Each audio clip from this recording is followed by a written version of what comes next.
Hello and welcome to Inside Intelligence, brought to you by the Intelligence Analysis Program and the Johns Hopkins University Office of Advanced Academic Programs. Today's event features Dr. John Mueller discussing challenging conventional wisdom. My name is Peter Huggins, and I'm the event producer. Please note today's program will be recorded and uploaded to the AAP YouTube channel under the MS in Intelligence Analysis playlist. During the program, if you have any questions, please feel free to use the Q&A function, and we'll answer as many questions as possible during the Q&A portion of the event. For more information on the Intelligence Analysis Program, please visit advanced.jhu.edu/intelligence analysis. With that, I will turn over the event to our moderator, Dr. Michael J. Ard, Program Director and Senior Lecturer for the Master of Science in Intelligence Analysis Program. Thank you very much, Peter. Happy New Year, everyone, and welcome to our program. Today, we are going to discuss challenging conventional wisdom, and we are honored to have with us Dr. John Mueller. Let me give you a few highlights from his biography. He is the Woody Hayes Senior Research Scientist Emeritus and Woody Hayes Chair of National Security Studies Emeritus at the Mershon Center for International Security Studies, as well as Professor of Political Science Emeritus at Ohio State University. He is also a Cato Senior Fellow at the Cato Institute in Washington, D.C. He has written numerous books and hundreds of articles on public opinion, terrorism, nuclear deterrence, homeland security, democracy, and war. Some of these titles include Terror, Security, and Money, Balancing the Risks, Benefits, and Costs of Homeland Security. He's also written Nuclear Obsession, Overblown, How Politicians and the Terrorism Industry Inflate National Security Threats and Why We Believe Them, The Remnants of War, and Retreat from Doomsday, a book that had a lot of influence on Steven Pinker's Better Angels of Our Nature. His most recent book, published early in 2021 by Cambridge, is The Stupidity of War, American Foreign Policy and the Case for Complacency, which is a survey of the history of American foreign and military policy since 1945. Before coming to Ohio State in 2000, Dr. Mueller was on the faculty at the University of Rochester. He's received many teaching prizes, and in 2009 received the International Studies Association Susan Strange Award that, quote, recognizes a person whose singular intellect, assertiveness, and insight most challenge conventional wisdom and intellectual and organizational complacency in the international studies community.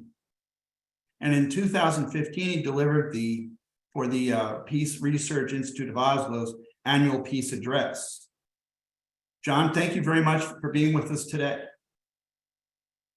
Thank you. Nice to be here. So I believe you have some, you're going to start out today with some slides, and then we can proceed with our discussion. Okay, right. I'll just be talking for a few minutes. I think it's probably more efficient if I use slides, so I'll try.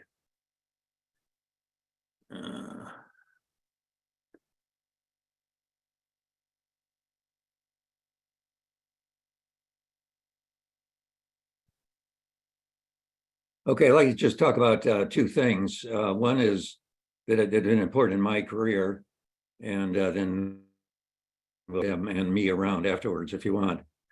Okay, so let me quickly go through sort of this idea about changing attitudes toward war, which I think is something that has not been remotely well appreciated enough.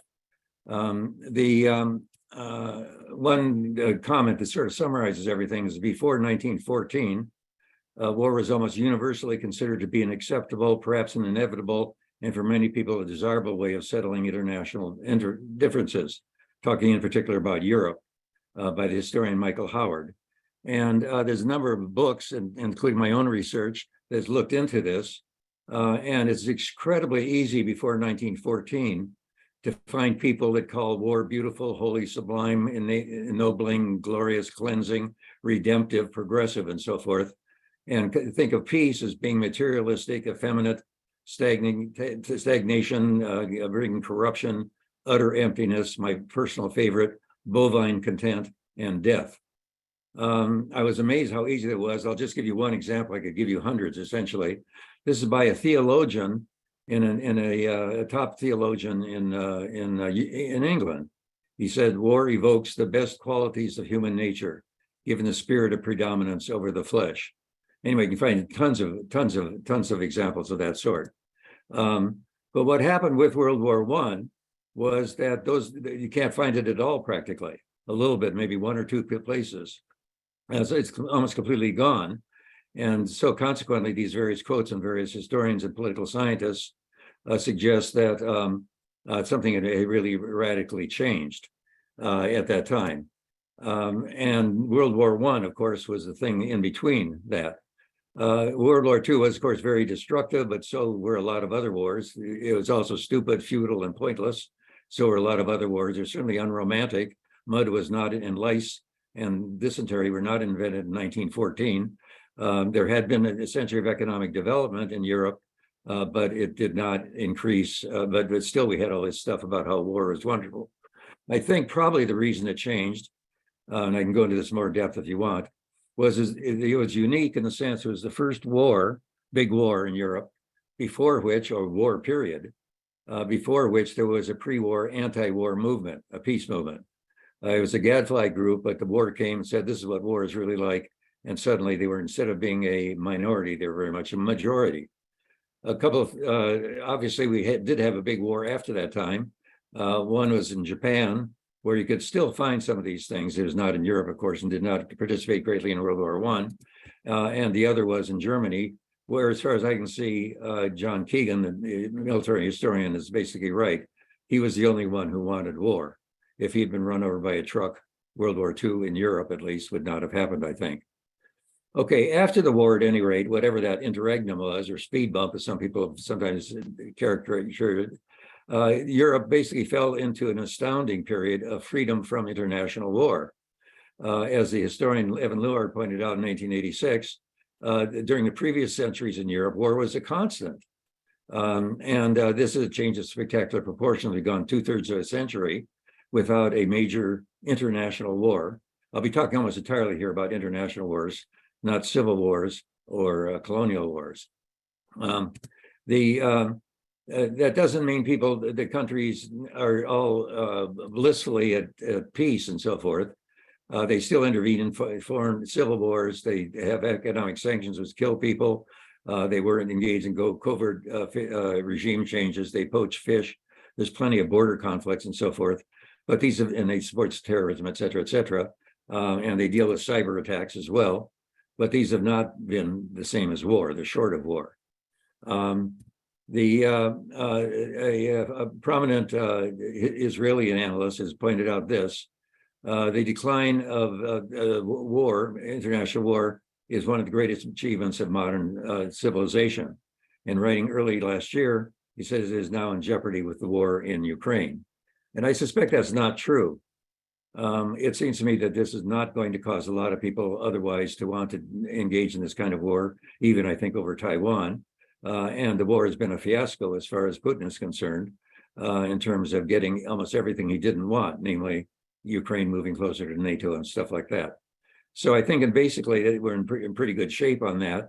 And what it seems to me is that the reason there hasn't been a war is because of changing attitudes toward war, not because of nuclear weapons, not because of American Pax Americana and so forth. France and Germany, who used to be extremely good at getting into wars, have avoided one completely. And as far as I know, no one in France or Germany has said, hey, we used to get into wars all the time, every 20 years, something like that. Let's do that again. As far as I can see, nobody in either country has said that since 1945. I don't think that's because the Americans came over and said, war is a bad thing, don't do it. I don't think it's a thing because we have a lot of economic connections or other kinds of connections that we won't go to war. I think it's because people simply did not want to continue doing wars. It's basically like slavery. Slavery was economically beneficial for some people. It was thriving pretty much, particularly the Atlantic slave trade. People started jumping up and down in the 19th century saying, let's not do that anymore. And slavery died, one of the master institutions of the human race. And I think something like that happened with war. Okay, I'm going very quickly, of course. Let me conclude by talking about this other problem, which is the threat inflation. Michael mentioned a book I wrote about in the 5th anniversary of 9/11 called Overblown, arguing that we constantly, if you look back at history at that time, the United States had inflated the threat. My argument was now we're doing it again, except now it's with terrorism. So let me just talk about three of those. One is the threat inflation in the Cold War. Another is terrorism after 9/11. And the third, speculative about, are we doing it again now with China? Are we inflating the threat that China presents? During the Cold War, the assumption was widely accepted that the Soviet Union might, in some way or other, start a war that looked very much like World War II in Europe. Particularly in the most recent book, I present a lot of evidence to the contrary. Let's just give you a couple of things.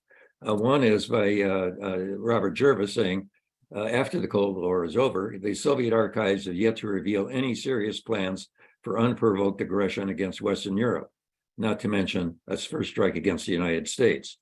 And the same thing comes from a guy who's actually looked in his archives, namely the historian Wojciech Mosny.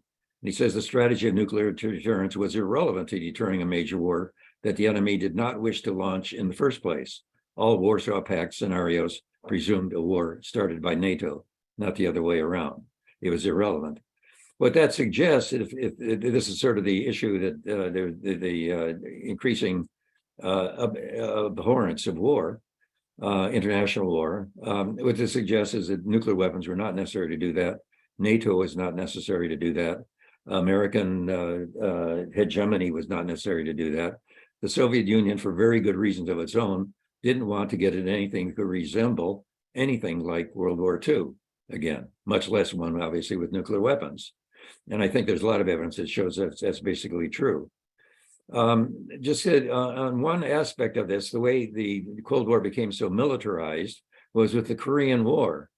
And Bernard Brody has written that at the time of the war, when the North Koreans invaded South Korea in 1950, there was a universal agreement in the Pentagon, essentially, that this was a sideshow, that this was a feint, that they were just simply trying to draw the United States into the attention in Korea because while they prepared to attack Western Europe, which is the big enchilada, obviously. Okay, that's a plausible hypothesis, but the hypothesis that wasn't on the table, as far as I can see, is they're not going to start another war. They lost 20 million dead in the last war. They do subscribe to an aggressive ideology, but the ideology does not prescribe international war. It deals with revolution and class warfare and stuff like that. That they really believe in. Now, that was also fit the evidence perfectly well, and therefore, Korea is simply a sideshow. Kim Il-sung got anxious to take over South Korea. It looked like a low-hanging fruit. And the Soviet Union said, go ahead and do it. It was just an opportunistic jab. Now, that proposition, I think, which is perfectly reasonable, fits the evidence, but was basically rejected. I find very few people who basically said anything like that. And that strikes me as being really bad analysis, certainly intelligence analysis. And in the long run, what we find is that the second one was true. We now have the evidence from the archives in the Soviet Union. We have tons of other testimony. It shows that it basically was that Kim Il-sung said, "Hey, I can take this ripe fruit off at any second. Let me do it." And they somewhat grudgingly said, "Okay, do it." It was just simply an opportunistic gig, not a plan to take over the world by military force. Nonetheless, the other proposition, which was wrong, was almost entirely accepted. And it seems to me my point is not that you could tell at the time which one was right or not, but both of those propositions should have been on the table. Okay, the other example, which I'm very concerned about, is terrorism after 9/11. I sort of fell into this myself at one point in the first anniversary of 9/11, namely September 11th, 2002. I wrote an article that appeared in National Interest. And it argued, and it was titled, and the editors put on it, a 9/11 provocation. It was so provocative to say what I was saying, which struck me as being odd. because there are two possibilities. One, this is going to be, there's going to be a million more situations like this in the world. And the other is that this is going to be proved to be a fluke. Al-Qaeda is not very impressive.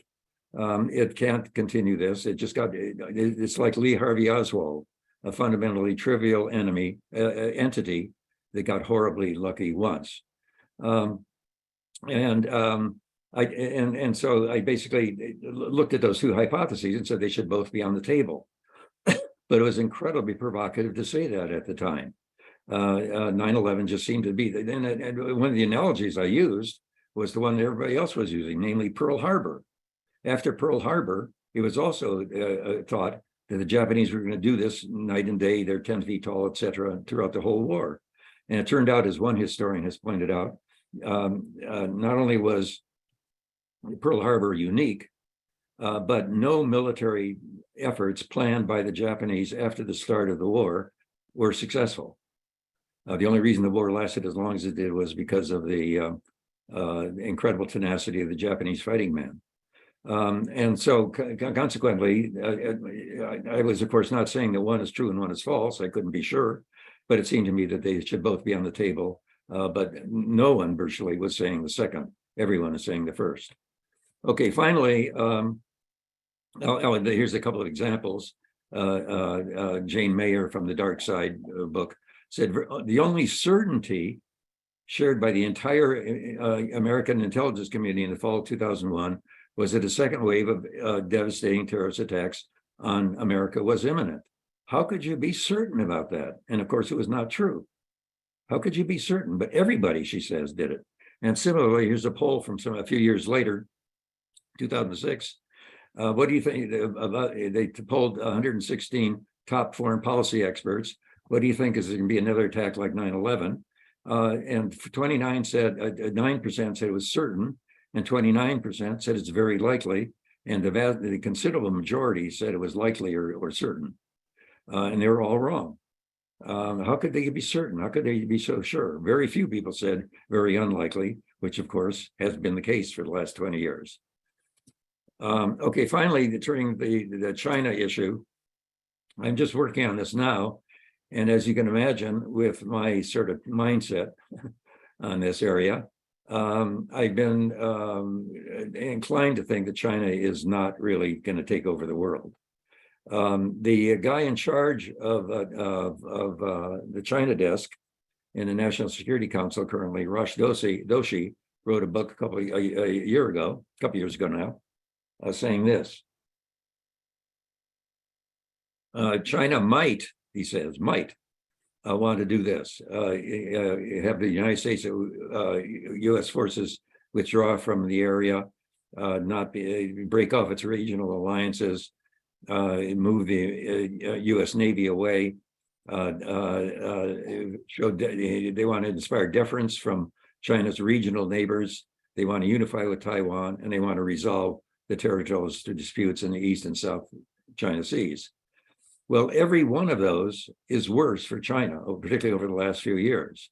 In other words, instead of getting any of these things, I think they substantially made things worse for themselves. Anyway, I'd be glad to talk a lot more about China. As I say, it's something I still haven't made up my mind about. But it seems to me that there isn't really all that much of a threat from that country overall to the United States. Okay, let me stop there and go on from there. Okay. Thank you very much, John. I'd like to start out with a few questions, and we'll turn it over to our audience for their questions.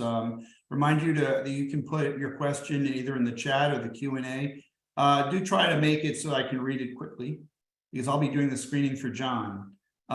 Okay, so one thing that always interested me, John, was you've started on basically the thesis on why didn't war happen. I mean, the Cold War came to an end, and I think that Retreat from Doomsday came out in about 1989, right? So it was just about the end of the Cold War, in which the big question was like, oh, okay, why didn't this big thing happen? And the big independent variable was us. Human beings had changed. Am I not mistaken in pointing that out, the change in the human heart on what we thought was, the advantage of war. Is that continuing? Has that also extended to Americans as well? Yeah, I think it's basically an idea whose time came. I mentioned Europe slumped into this long period of peace until it was broken by Putin. But there are other international wars, like between Israel and the Arab states, between India and Pakistan. But what has increasingly happened is that international wars have gone out of style. In the old days in Europe, it used to be that there'd be about 60 wars per year. And now there's one war every 60 years. That's a really major difference. And what has also happened outside of Europe and out of the West, whatever you want to call it, has been other countries have also given up on war. India and Pakistan haven't fought a war since the 70s. The same with Israel and another state, though there's been obviously attacks against terrorist groups and so forth, sub-state groups. A way it's summarizing this is in the last 30 years, according to the standard definition of what a war is, 1,000 battle deaths in a year, there's only been 4 international wars in the last 30 years. That's a really amazing phenomenon. One was between Ethiopia and Eritrea at the end of the last century. The other were the 2 the Americans started against Iraq and against Afghanistan, which wouldn't have happened, I think, without 9/11. And I was opposed to both wars, but anyway, nonetheless, it did happen. And of course, the 4th is the Putin thing. So we're down to where there's hardly any international wars anymore. A lot of people are paying a lot more attention to civil wars because that's the only thing that's left, it seems, for the most part. So it just seems to me that ideas have consequences. When people started saying slavery should go, people were amazed. We've always had slavery. It's in the Bible. How can we do without slavery? It's part of the human condition. Some people are born to be masters. Some people are born to be slaves. And they said, no, we don't do that anymore. And eventually, in 100 years, it died out, formal slavery at least, almost completely. Or dueling as well. Dueling just sort of got rid of, why can't you have duels? You can even have legal duels, and people just don't have them anymore. You still have young men, they still have the same testosterone levels.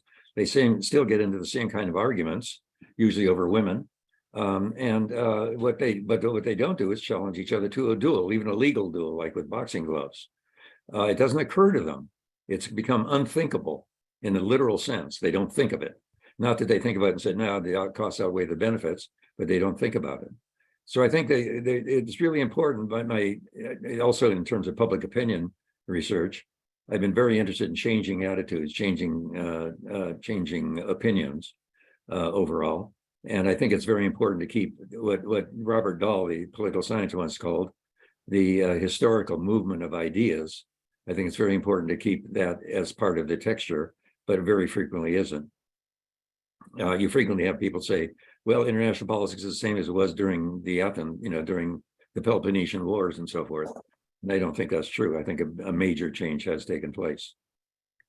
Do you think that also may explain a little bit of, or perhaps a lot, the decline of international terrorism since over the last few years? I mean, we've shifted our focus in the U.S. now. We're talking more, of course, officially about great power rivalry. I mean, this has been de-emphasized, terrorism as a major foreign policy objective, or counterterrorism, that is.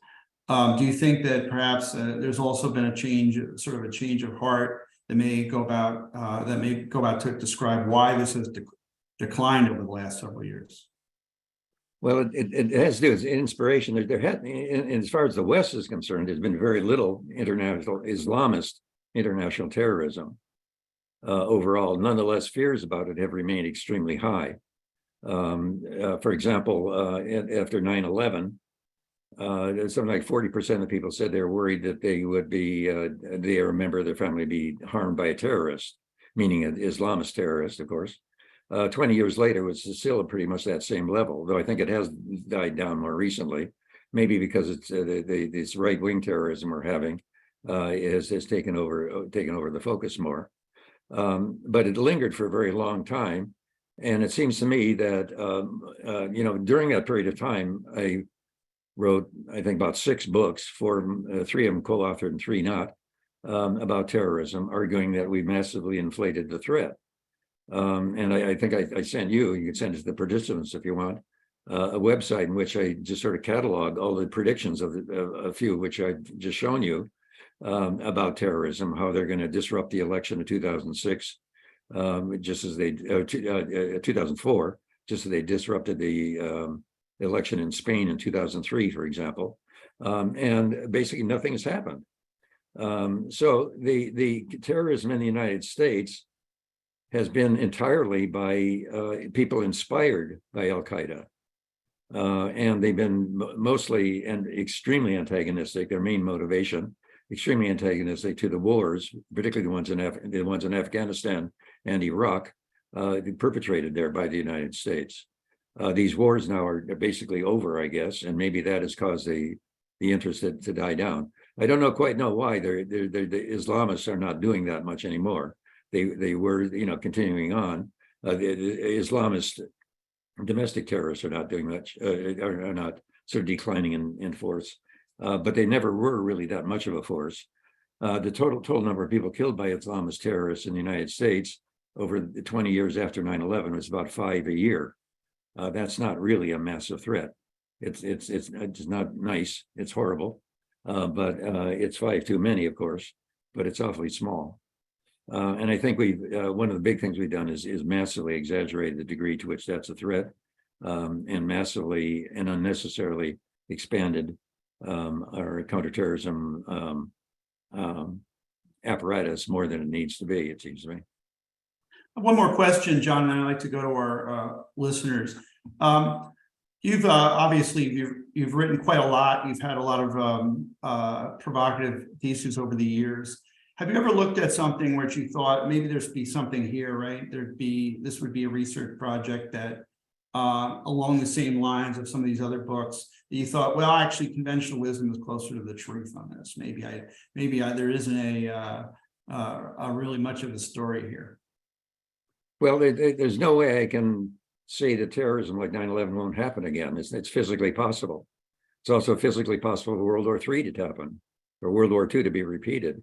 It's also possible that suddenly guys change their minds and start dueling each other with swords or guns or whatever, to a degree that is still affecting sort of gang warfare in various parts of cities. So there's nothing physical that's changed, it seems to me. It's basically that people just don't want to do that anymore. Slavery could come back. So could the bustle. So people don't like my explanation because I can't say it won't happen. Of course, it is nothing physical.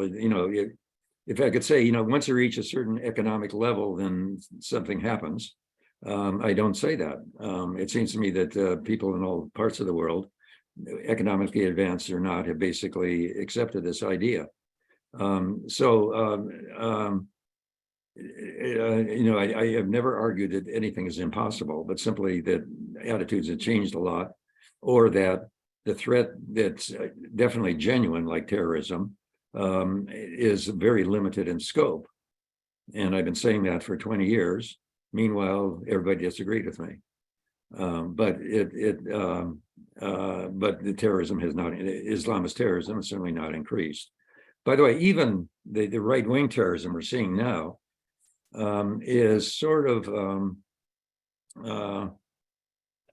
overdone in the sense that they don't realize how much right-wing terrorism there was before 9/11.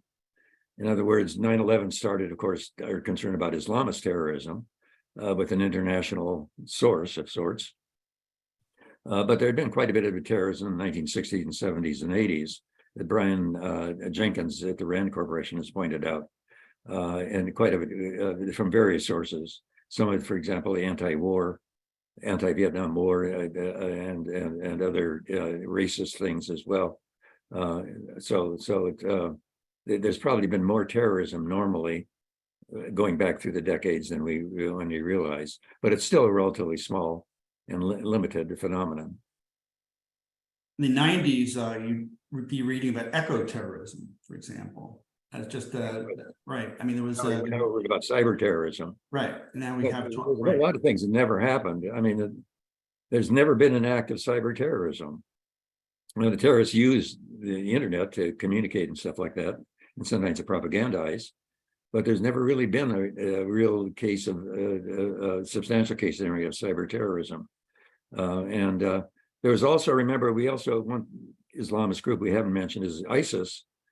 And there was these fears, particularly about 7 years ago, that a lot of them are going to return to their home countries and commit terrorism. That did happen in one case, maybe two cases, one in Paris, and then sort of the same guys doing something similar in Brussels. But there's been basically none at all. There's one thing I meant to mention on this, which strikes me as really amazing and is really an important issue from an intelligence standpoint. I can give you two newspaper articles written by very prominent journalists who've been talking to intelligence people in 2002, the year after 9/11. And they say they were told by these guys that there were thousands of Al-Qaeda operatives in the United States, thousands. And they've been keeping low for a while, but they're in sleeper cells and they're eventually going to do something and so forth. Now, as far as I can see, none of these people were there. They're very good at counting terrorists. They just couldn't find them. And how they got to that is really an interesting, how they could get that massive exaggeration. Obviously, if they had been there, they would have done something by now. Either that, or maybe they're still here, of course, and just sitting around eating pizza and watching pornography and waiting for Allah to kiss them on the left earlobe or something. But it seems basically Al-Qaeda, neither Al-Qaeda nor ISIS has been ever able to infiltrate a single operative into the United States. They have inspired a few, they were already there, but not the other way around. I'd like to get to some questions from our viewers now. Olga, I want to let's see if I can rephrase this somewhat. Obviously, 9/11, John, really in some ways changed the direction of the United States. How much do you think this was the goal of the terrorists and what they wanted to achieve? I hope I got that right, Olga. Yeah, there's this permanent debate about that. In my opinion, looking at Osama bin Laden's statements, what he wanted to do was get the United States out of the Middle East. Stop supporting Israel, stop the sanctions on Iraq that had killed hundreds of thousands of people, he argued at the time, with some reason to say that, and stop supporting dictatorships like that in Saudi Arabia. And I think that was his main goal. And there were two or three cases in which the United States had retreated.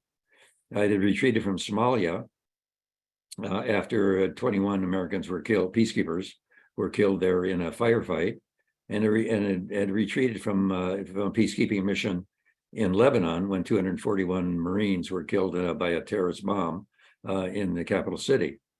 And he said, that's what we need to do. So if we hit them, they're going to pull out. And of course, that was a complete mistake. He was completely wrong. It didn't happen, quite the reverse, obviously. By 2004, 3 years after 9/11, he was changing his tune.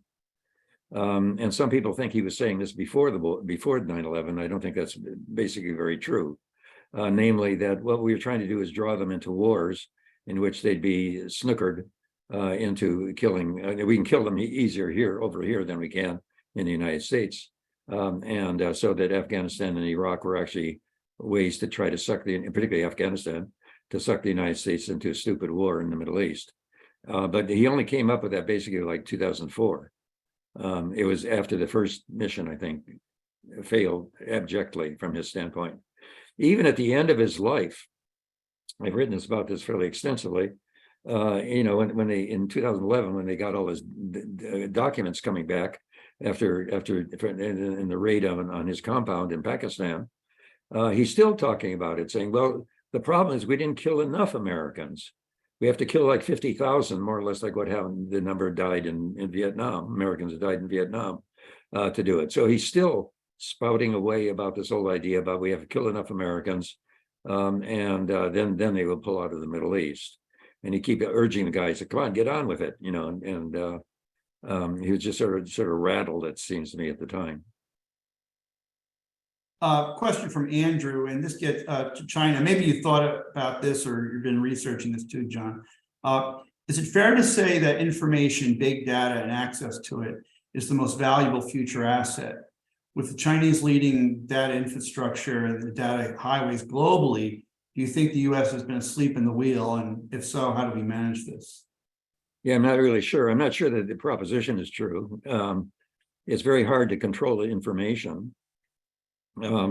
If they're stealing secrets and so forth, then obviously you want to try to keep them from being able to steal secrets, but that's not exactly an act of war. Espionage and stealing secrets have been going on forever. There's a huge, and it mostly doesn't work all that well. There's extensive studies of the biggest operation of all time, perhaps, East Germany's effort to infiltrate West Germany and steal their secrets. And the general consensus of people who've looked into it, economists mainly, is that they would have been better just to concentrate on increasing their own research budgets internally rather than trying to steal secrets. So it's not clear that information, I don't know quite what it means. Information is the future of the world. It's also been the future of the destiny of the past in many respects. At any rate, if those are the things you're concerned about, then the way to solve the problem is not worry about not militarizing anything, but improving secrecy and ability to undercut espionage efforts. I must say, I'm not sure that I'm not a big fan of espionage overall. You know, when you get these leaks, like the WikiLeaks came out, in which hundreds of thousands of classified documents were put on the web, and I happened to be at a conference in which Bill Keller was also at, who was the editor of the New York Times at the time the WikiLeaks things came out. And in between panels, I went over to him. I asked, "Is there anything?" And of course, the New York Times has spent months trying to look for smoking guns in these leaked documents because, you know, they sell a lot of newspapers. So I asked him, "Is there anything that came out of WikiLeaks that you didn't already know?" And he said, without a second of hesitation, no. In other words, as almost everybody who's looked at it, the situation thinks, there's been too much overclassification of documents. But if you spend a lot of time learning these secrets, you find out they were not all that much secret in the past. So I remain reasonably optimistic on that score, as you can see, but it's not my central area of concern. But anyway, it doesn't seem to be. It requires better plugging of holes. If they're able to get into if they're able to get into something in one place, then plug the hole, which more or less has been what's happening. There's a guy at the University of Minnesota has pointed out that the biggest thing about cyber, et cetera, is business, you know, people stealing money. And he finds that businesses have handled this pretty well, not by cosmic changes, but just by, you know, ordinary policing work, having two-factor identification, stuff like that. Stuff that's pretty easy to put together. They also guarantee that if your money gets stolen, you won't have to be responsible for it. Most people seem to be pretty okay with that. In other words, gradual, intelligent counterintelligence or counterterrorism, counter cyber efforts seem to be really impressive. Also, what's impressive, as long as I'm harping here about cyber, is whatever happened to all the cyber attacks that are going to happen in Ukraine. You know, this is a big deal. They're going to cause the country to fall into 200 million pieces. There were some cyber attacks, and they don't seem to have made very much difference overall. I once talked to somebody who said, you know, Chicago is very vulnerable because they could close down the fire alarm system with a few cyber attacks. And then I asked her, how long? And she said, oh, a long time, 2-3 hours they could do it. Well, if that's your problem, you can fix it. There's already a lot of problems with that, but they mostly come from lightning and squirrels. So it's not clear that I remain skeptical as to the degree to which cyber concerns are really that important. Want to a question about the nuclear deterrence. Bob doesn't think thinks your dismissal of nuclear deterrence is unconvincing. One reason conflict was unthinkable was because of its obvious destructiveness. This is true of India and Pakistan as well. Why discount actual deterrence of nuclear weapons themselves? Hey, would you say that again? I missed part of it. Yeah, there's just why are you discounting the destructiveness of nuclear weapons themselves in creating a deterrence? No, I'm not at all. Obviously, they're very destructive, though I think their destructiveness has been exaggerated. I think it's the case that if you dropped a Hiroshima type bomb at Times Square, it wouldn't have any effect in Central Park, for example, something like that. It's only about 2 miles or something. No, what I'm arguing is that in the case of the deterrence, the issue, the nuclear weapons, the main issue the United States has used nuclear weapons for was to deter the Soviets from attacking Western Europe. And my argument is that, okay, you can say that, but then you have to show a counterfactual. If these weapons had not existed, would they have attacked Western Europe? And it seems to me that A, they had no interest whatever in doing anything that would be like World War II again, much less one with nuclear weapons, obviously, but even without that.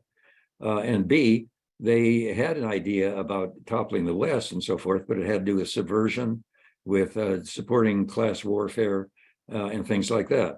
So if you really think nuclear weapons, what's not done nearly enough, it seems to me, is looking at counterfactuals like that. If we didn't have nuclear weapons, would something different have happened? And it seems to me overall that's not the case. They are very horrible, but it's an analogy I use in the first article I wrote about this back in the 1980s is falling from a 50th story window is more horrible than thinking about jumping from a 5th story window.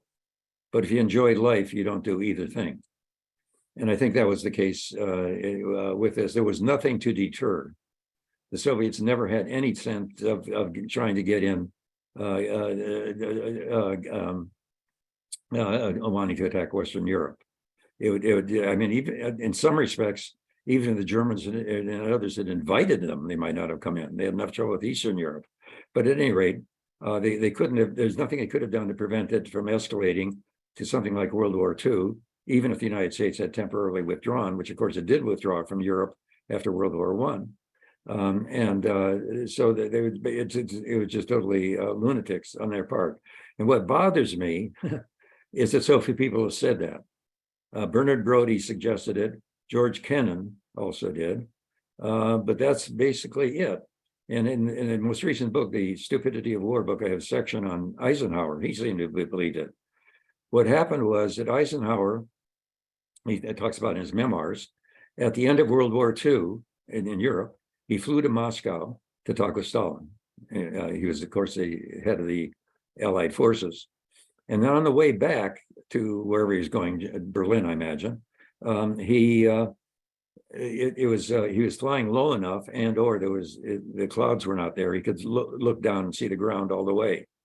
And as he looked down, he could see that everything was destroyed from Moscow to the border, essentially. And he said to himself, they're not going to want to do this again. And there's evidence from some of his meetings that he said that. We don't have to do it. Also, he'd met these guys in Geneva and other places later after Stalin in the 50s. And he said, they're communists. I'm intensely anti-communist, but they're not. They're very risk averse, and they have history on their side in their view, and they're going to promote it that way without blowing the whole thing into kingdom come. But he never really said that in public. So after, I think you sort of alluded to it one place. After he's in office, he gives his speech about the military-industrial complex, and that was genuine. I think we were spending much too much money on defense overall, but he blamed it on the machinations of the military-industrial complex. But the reason the military-industrial complex was so effective was because their premise, namely the Ruskies are going to start attacking any day now, was accepted. Instead of attacking their premise, which he didn't believe in, he attacked something that was irrelevant. It's not because they're super clever, but they got a really great argument. And if you want to undercut them, you have to undercut their argument, not just talk about how they're pussyfooting their way around or in their slippers in Congress and getting everything they want. They have a very powerful argument, which he thought was not true, but he was unwilling to say that. Probably for good political reasons, by the way. Let me get to a few more questions here. We still have some time. Going back to the discussion on war again, is this a new, I'm trying to paraphrase Jim's question about the cost of waging war. Earlier in, in the 19th century, I guess you could say before World War I, it was believed that it would just be unattractive, that it would just, the simple cost of war would just be too high. There was a lot of good reasons not to do it, obviously, for, international trade. People were coming, the feeling that people were coming together more, et cetera, et cetera. This, good sense was taking over. This happened before World War I. And that, maybe today, are we still thinking the same thing, that this will just, there's just too much at stake, and perhaps that idea can change? Yeah, I partly agree and partly disagree with that. World War I was extremely destructive, obviously, but there have been plenty of horribly destructive wars. The Napoleonic Wars were fairly similar in terms of total destruction, the percentage of the population killed. In the 30 Years' War, there was a similar kind of destruction, including of civilian life. In fact, the rumors were even worse. Until the 1930s, people thought that about 70 or 80% of the German population had been killed in the 30 Years' War. Turns out it's more like 10 or 20%, which is still obviously horrible, but it wasn't the number. But even though they believed that war had killed that many people, they still went to war. And there were many, many wars were fought to total annihilation, including perhaps the most famous war in history, namely the Greek and Trojan War. After the war, Troy ceased to exist. It was burned to the ground. All the men were killed. The women were sold into slavery, usually sexual slavery. Similar things with the children. And there was nothing there. They couldn't even find out where Troy was until about the 19th century. So there's many wars. Read the book of Joshua. At the end of the book, Joshua wins the war in Jericho and then kills everybody in the city on God's direct orders, except for one prostitute and her family who had harbored Israelite spies. So the point is, there have been a terrific number of wars, and the idea that these things are really stupid had been around for a while. People like philosophers like Erasmus, for example, were very big on it, but it didn't click. And it didn't become any more stupid with World War I. It was a very stupid war, a pointless war, when it shouldn't have happened. What I partly agree with, I have some trouble with, from my own standpoint, is that there were long periods of peace in Europe between the Napoleonic Wars and the middle of the century, and then from 1871 or so to 1914. These are quite long, very long compared to earlier. But it seems to me that mostly what was happening was that back in the olden days, say the 15th, 16th centuries, every crisis that could lead to war generally led to a war in Europe. And after that, that was not the case. In other words, they still went to war, but they did so more deliberately and carefully and somewhat more rarely. In addition, during the 19th century, even though it's certainly true that there were these long periods of peace, and it's certainly true there was an astounding period of economic development in Europe. It's sometimes called the European miracle from 1800 to 1914, particularly the last part of that, from 1870 to 1914. There was fantastic growth economically. But the problem from my standpoint is that I still find all these arguments saying how wonderful war is. In fact, some people were arguing that war, who are in favor of war, were saying that we have to continue wars because they bring out the best in everybody and so forth. And now, because the international economy is also interlinked, these wars will be relatively short overall. And so therefore we should still go to war and get our manhood, validated and stuff like that. So at the same time that you get a lot of peace, you get, if anything, an increasing amount of militarism, in the sense of that peace is just bovine content. And to me, to quote Émile Zola, the French novelist, war is life itself. Going into war in 1914, there's a poem by a prominent British poet, in which he says, "God has now matched us with his hour. We are now jumping like swimmers into cleanness from the filth of the peace. We're going from filth, peace, to cleanliness, which is war." He was looking forward to combat, never saw it because he was killed by a mosquito bite that got infected about 6 months after he enlisted. But nonetheless, that was an attitude that was extremely common. And what you can't find is anybody much saying that after World War I. So it seems to me that's a really big deal. And it seems to me it's much overlooked as a change, but I think it's overwhelming. Now what you had is novels like All Quiet on the Western Front, which are anti-war. Plays and musicals and so forth were anti-war, ridiculing war after World War II, after World War I. It was a standard sort of thing. The choir to which you were preaching was already converted. A few more questions. I'm going to try to summarize some of these so we can get to them. One, we raised a question earlier about World War II starting.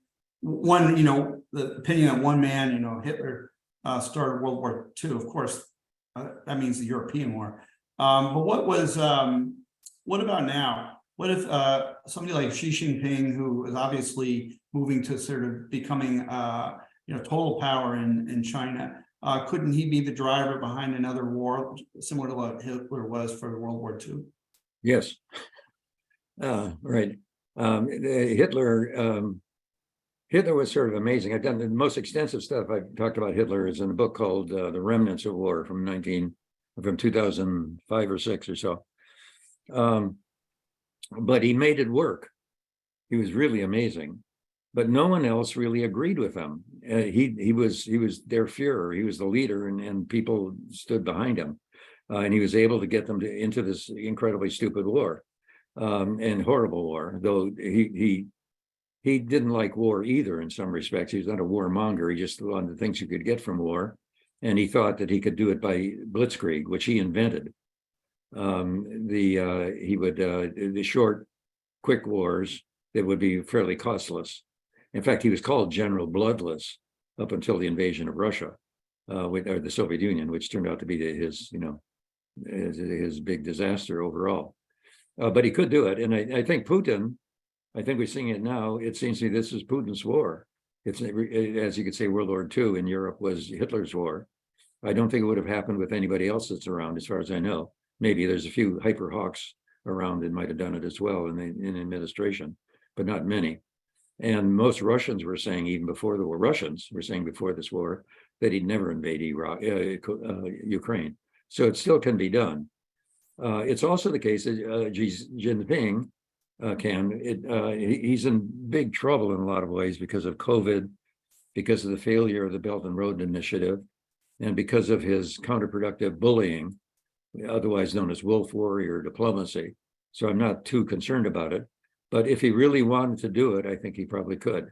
He is in that strong a position, as was Saddam Hussein when he attacked Iran in 1980. Leaders can still be important. And if they really want to risk the war, they can do so.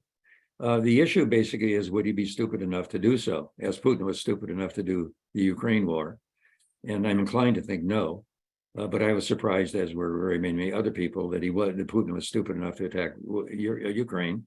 And I can imagine him working himself into some sort of conniption fit over that. That's a hypothesis. It's certainly possible. There's nothing physically stopping it. You can argue that there'd be people lower down in the echelons who'd undercut it. Hitler himself tried to wanted to use poison gas in World War II, and that was undercut by, I think, by underlings. So just because you give the order doesn't mean it's going to happen. But it is certainly possible that, and the various scenarios about this, about he finding everything's going down the tubes and he has to lash out. War to get back Taiwan, at any rate, is fairly popular within China. And he may think he can pull that off, as Putin sort of did with Ukraine in 2014. So I basically, think that people are very important. And as I said earlier, the problem with my argument is I can't say that that's impossible. I can only say that attitudes have changed a lot, and changing attitudes make a lot of difference, as they did with slavery. No one's bringing back slavery. No one's bringing back dueling. No one's bringing back the bustle. I'd like to ask a question here. I'm summarizing something of themes that I'm seeing in the chats and the question Q&A. But there's analysts are supposed to point out threats. We're supposed to be very attuned to this. Could we consider it something of a failure if we overestimate these threats? Yes, very much so. This is a good way to end this. It seems to me there should be people going around in the threat reduction agencies and threat agencies who are paid to find threats, for somebody to say there is no threat. I've got an article it came out about Thanksgiving in National Interest online, arguing that we don't need to contain China because it's destroying itself. Putin, the Xi regime is doing everything wrong, basically. And I think it may be coming to realize that. But even as you're looking at things that could happen, like Putin go crazy, like Xi Jinping go crazy, you also have to look at the other possibilities and leave them on the table. He isn't that deranged. He is very pragmatic guy. He's probably pretty much insecure. There's some danger he could be overthrown. He has to worry about that at any rate. And he won't take the big risks. And big risk, even in invading Taiwan, would be potentially destroying substantially the Chinese economy, as well as military things. He also has to worry about the Taiwanese would defend themselves in the way that the Ukrainians have. So all those should be on the table. And what I can't do is say, no, it's impossible for him to go crazy.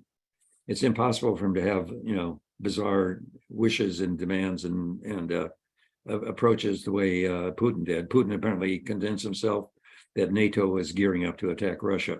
That's certainly what he says. And I don't know how you stop that from happening overall. But it's possible that Xi Jinping would do the similar sort of thing. But it seems to me that while you're worrying about the threats, you should also worry about the non-threats. In many respects, the Soviet Union basically fell apart because of things it did to itself, not because of containment. And I think China is potentially in that same position, which is what my article in the National Interest talks about a couple of months ago. Well, we've come about to the top of the hour now. This has been a great discussion. I appreciate everybody's questions. I'm sorry we weren't able to get to all of them, but we did our best. And I want to thank Dr. John Mueller for being with us today. Very scintillating discussion on these issues. I think, one of my takeaways is keeping in mind our key assumption checks on issues, keeping other hypotheses on the table, which might have other explanations, are also important. And continue to think carefully about these issues and be open to different lines of evidence. John, thank you very much for being with us, and all of us for attending today. And we hope you have you back. Okay, thanks. It was really great to be here. Thanks for all the great questions. Thank you. And we'll be coming up with some more programs in the next couple months. We have a program tentatively scheduled on Qatar and the aftermath of the World Cup, also on Ukraine at its 1-year anniversary of the war. So please keep an eye out for invitations to Inside Intelligence. Thank you for being with us.